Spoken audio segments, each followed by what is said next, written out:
As if they had been strings on a guitar, Chloe and Joy felt their astral bodies plucked out of them and were suddenly reimagined into a swirling chaos, blindly gasping for breath in a sort of black spirit water. The guardian goddess to this realm had vaporized, and now they were quite lost and confused. They ran through a dark blue ocean and found themselves assigned less matter than it. The medium seemed to pass through them as if it were air. When they came to some semblance of their senses, they both realized that they were being pursued by a giant blood-red octopus. It was the size of a 3-story house. The octopus was storming, inflating and deflating violently. Its skin was one moment creasing and deeply wrinkled, and the next balloon smooth. Its tentacles and suckers were noiselessly hypnotic and grossly inviting. Its inward and outward movements seemed to control local time, so the girls ran with the greatest effort, sometimes in a slow motion, and when finally on the edges of the creature's bubble of time control, shook off the cephalopod's mesmeric coils. The waters swirled around its body, and its eddies were impregnated with the animal's alien consciousness. It had a sub-earthly density. The spirit water was cool and gave a sensation of formless, tasteable wetness. Their one mind took a while to learn a new underwater breathing rhythm.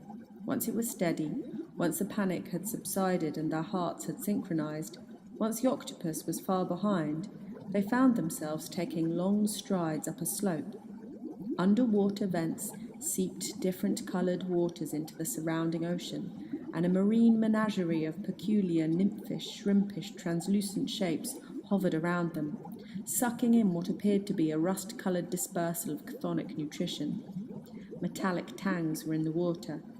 Through a dense cloud of orange sea smoke they exited the water inch by inch, rising up into a dark hole, an arm span wide, with a black slimed rope ladder suspended from one side.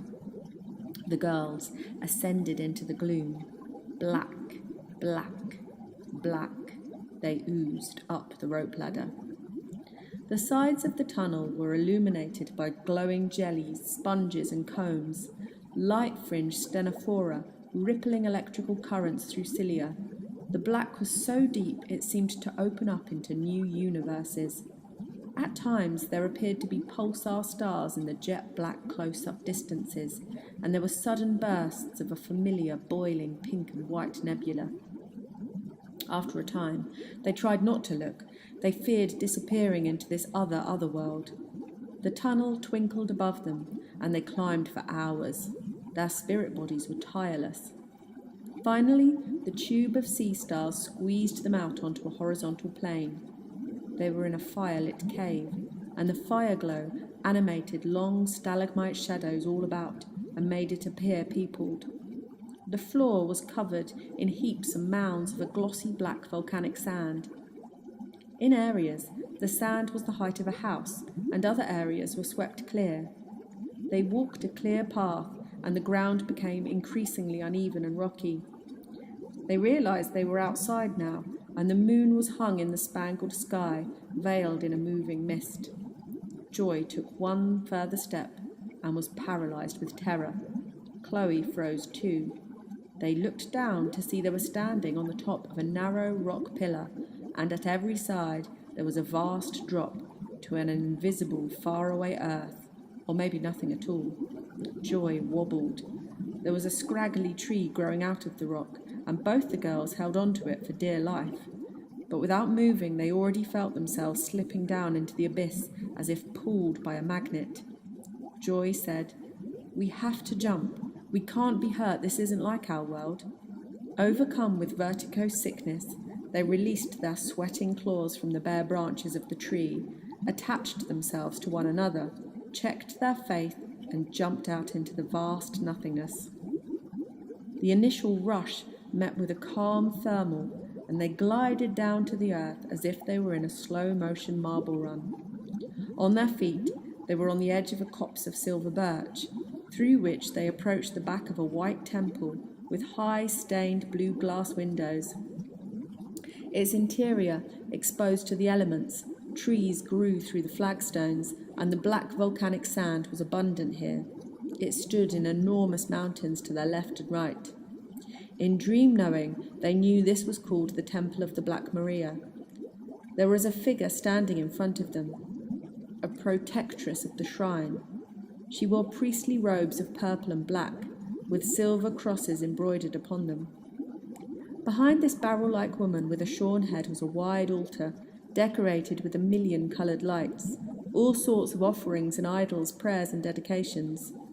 2 square portions were covered by heavy Tyrian purple velvet curtains. Behind these curtains could be made out voids, and through these voids came the breath of Black Maria to the faithful. This was the blessing the visiting pilgrims came to receive. Chloe and Joy fell to their knees, and Black Maria breathed, long and thoroughly, over and into them with a whispering. The priestess came to the kneeling girls and gave Joy an earthenware pot of cooked white beans in water. Black Maria breathed again, and the rising purple curtain revealed a hearth and witch's broom. The pot in Joy's hands froze solid. The priestess said, "Come back for this on your birthday."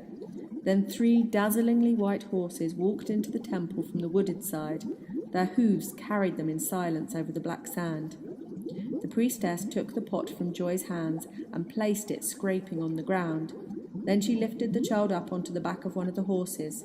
She helped Chloe to take a seat on another one. She spoke to the riderless horse. "Take these children to Mnemosyne." The horses picked slowly back through the copse, and they trotted around the side of the temple, over a small shallow stream filled with quartz pebbles. Each horse could have easily crossed the stream without getting wet, but all 3 washed their hooves in it carefully. Chloe and Joy thought it was to wash the black sand away. The front of the temple faced the sea and was wildly overgrown. The doors and windows were choked by lush vegetation. Fruit-bearing creepers with woody vines and stout trunks consumed the railings around the steps and forced their hairy tendrils into splintering glass and the edges of things. The fruit rotted sickly sweet and tumbled into mushy pink puddles, offering up pits on the broken steps. The horses paused here, as if in prayer or contemplation, and each dipped their head in the direction of the temple. The girls knew to hold on to the bright white manes, and immediately the horses ran onto a long stretch of beach. In the froth of it, towards a distant sphere of whiteness rolled out of the surf.